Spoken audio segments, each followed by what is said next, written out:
Hello, Lakeville Area School Board members. My name is Mrs. Jennifer Cooper, and I am the art instructor at Oak Hills Elementary. I teach students in grades kindergarten through 5th grade, and I have roughly 600 students. I am contacting you to share my story and how teaching during COVID times has affected both my own best practices, my students, and my personal life, including my family.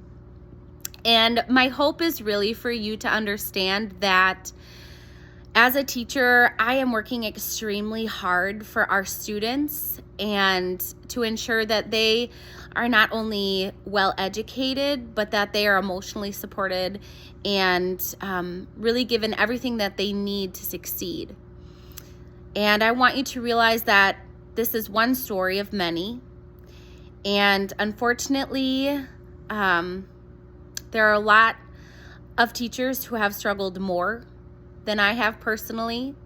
There are probably some that have struggled less, but I think it's important that you see us as people and that we are people who have worked hard and that we are people that deserve a settled and fair contract that really recognizes all of the extraordinary work that we have done as a community of teachers in the past few years.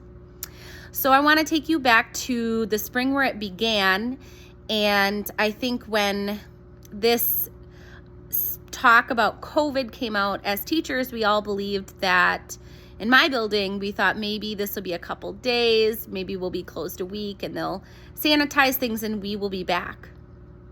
And so I left with my computer, my essentials, and as an art teacher, there was not much else I could bring with me. I can't prep clay from home. I can't do my physical paper prep at home, get my tools ready. So I really went into what became online teaching with digital tools. And I absolutely put my head down and worked extremely hard once I realized that we were going to be digital for the duration of that spring. I rewrote my curriculum after researching and trying personally different apps, different tools that I thought would be age level appropriate. I completely redid my programming for my younger students and my older students, trying to really focus on those priority standards, as well as brainstorming creative ways that they could still develop artistic skill from home in an equitable way where different families had different materials. And I did this through research, through talking with other art teachers, through speaking with my students, and essentially I did it alone. I'm the only art specialist at my building, so there is no other art specialist that has the particular population that I do. And I am proud to say that I represented Lakeville area well in this endeavor. And I'm not trying to boast, but I'm trying to be honest in the fact that I am extremely proud of what I put out to my students, and I am more proud of what they gave me in return. I had very excellent participation from most of my students. I saw good growth in skill and ability. And more importantly, kids were engaged in my class. They wanted to be on my WebEx meetings, and they sought me out after and before hours via Seesaw just to connect with me. And more than anything, this just shows that I had an important role to play during that difficult time for them. And that really motivated me to continue. During that time, I also had to consider and prioritize my own family. Evie was in 1st grade at the time. Bree was in preschool. And my husband was also teaching. He's a special ed teacher in Farmington. And while all these amazing things were going on at school, it was not happening magically. My family was extremely worn thin and stressed out. Scott, my husband, had to teach synchronously. So during the day, he had almost constant meetings and small groups with students online. And I single parented my own kids through their online learning. Evie struggled to learn how to read as a first grader online. I essentially taught her how to read in first grade during the day and made sure that she got her work done. Bree also had online preschool classes that I made sure she got to. And then I had to support them emotionally as they were separated from friends and family and isolated together every day, all day. My husband would get off work right around 5:36 because it took him an extremely long time to get through all of his paperwork post-meeting. And he would take the kids and I would go downstairs and I would get all of my asynchronous work done until maybe 10:30, 11 o'clock at night. And this is how our family pattern went for that entire spring. On the weekends, I was then working on my master's program. I was in my last year of completing my master's, and so I worked every Saturday afternoon, every Sunday, all day. And my husband then took the kids during that time, and we as a family survived. And it was the hardest challenge I've ever gone through. And as much as it was a success in many ways, it also harmed our family in the amount of time that we were able to spend together, in the emotional toll it took on my children. And we went into the summer desperately needing to refresh and reconnect as a family, which we did. And literally through our personal community, we have a church community, we have a faith community, and that is really what brought us through into the fall. And so fall came, and everyone came back, I think, with apprehension about what the year would look like. Workshop week began, and I had found out that my dad was ill with cancer. And during workshop week, I also found out that I would be charged with filling in for teachers who got sick with COVID. So I would be going into spaces that had a known COVID virus, putting myself at higher risk, considering I also was teaching. I was asked to teach over 600 students, which as a specialist puts you at an extremely high risk.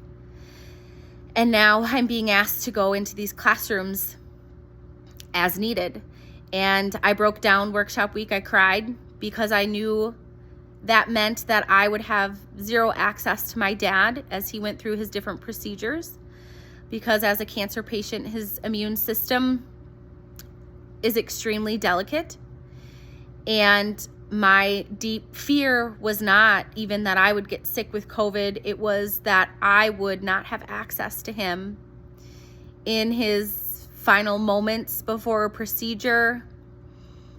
He was very close to death that fall. And I limited my contact with him as much as I could in physical space because of my job, because of what I was being asked to do. And I showed up every day and I helped my students. And I feel very fortunate that my dad did survive his dangerous surgical procedures and that my family was able to stay healthy. I was proud of my students, how they shifted into hybrid and how they accepted all of the routine changes that I asked of them. And again, I was amazed at the work that they created. knowing that some of them had home lives that were extremely difficult during this time. We went into the new year in January as a family, determined to be positive and to encourage our students in whatever way that we could as a family. I spoke these truths into my children, helping them to see what was good and positive, regardless of the frightening news, the fact that students were leaving their class and not coming back for long periods of time.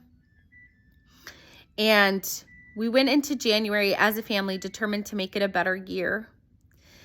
Unfortunately, in February, my whole family did catch COVID, and we fell extremely ill. My husband had so much buildup in his lungs, and he was coughing so incessantly that he threw out his back and was immobile for the duration.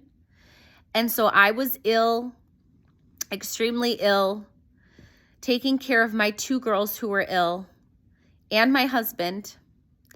And during this time, I had to write sub-plans, I had to enter an ASAP, I had to assess, and I was still finishing my master's. It was too much. I was asked to do too much, and I really struggled emotionally, mentally, and physically.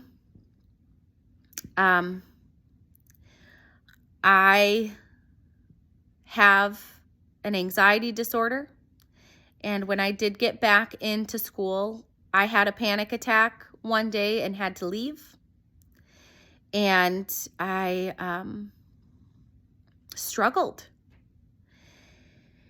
And I would say that I survived the rest of that winter and spring in ways that were not healthy, and in ways that definitely were a detriment to my family. We had an extremely hard time after falling ill to turn it around and be more positive. And we went into another summer just praying that we could find some more normalcy, some rest, some relaxation. I finished my master's, which took a very large piece of work off of my plate. And I spent the summer readjusting my curriculum, trying to pinpoint where the gaps would be for my kids with how much that they've missed. And I also took on the lead specialist role for the art team. I spent my own personal time working on our new art budget, which was approved, to ensure that our kids would have the materials that they needed for new standards that were coming out.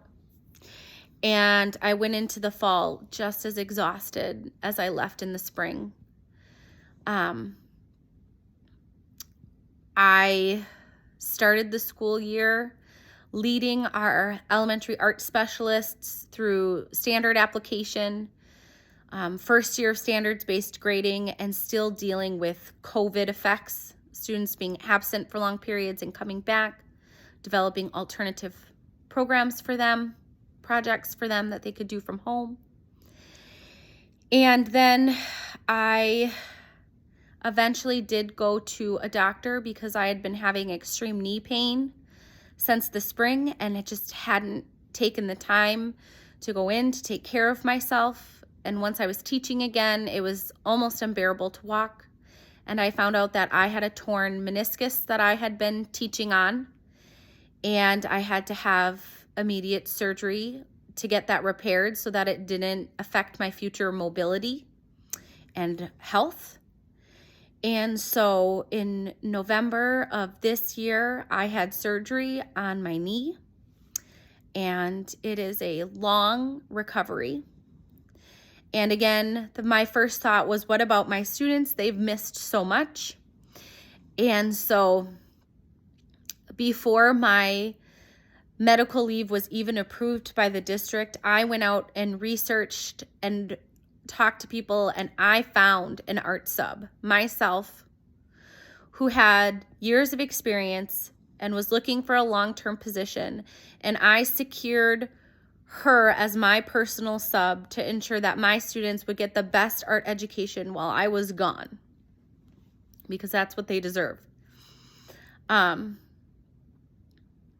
I worked with her to ensure that students were doing meaningful projects that gave them access to the standards. And as I recovered, and I'm still recovering from home right now, I have been in constant contact with my students. I am spending all of my sick days to do this, to have this surgery, to be recovering, and I am still working. 3 days after surgery, I was working on my TDE. I was reading the PD book that we've been assigned for this year, and I was updating my grade book. I have sent weekly messages to my kids. I have given them direct feedback on the images they're sending me in Seesaw and encouragement. I currently have 456 Seesaw messages to go through after this video. And I am heartbroken that there is a possibility that when I come back, and I will still be in a leg brace, doing my best to teach these students, that there will be no contract for me. That I will not have even earned the pay bump of finishing up my master's. I have given an extreme amount of my personal time and energy into my students and into making Lakeville a great place to get an education. I believe my building, Oak Hills Elementary, is a great place to send a child to be educated. We as teachers deserve to be treated that way, in the form of a physical contract that gives us language that is fair, that EML has provided. We deserve this. I deserve this. My family deserves this. I implore you to consider how other districts around us have settled their contracts in ways that physically show appreciation for what we as teachers have gone through and are still going through. And I would ask that you would consider this story as just one of many. Thank you.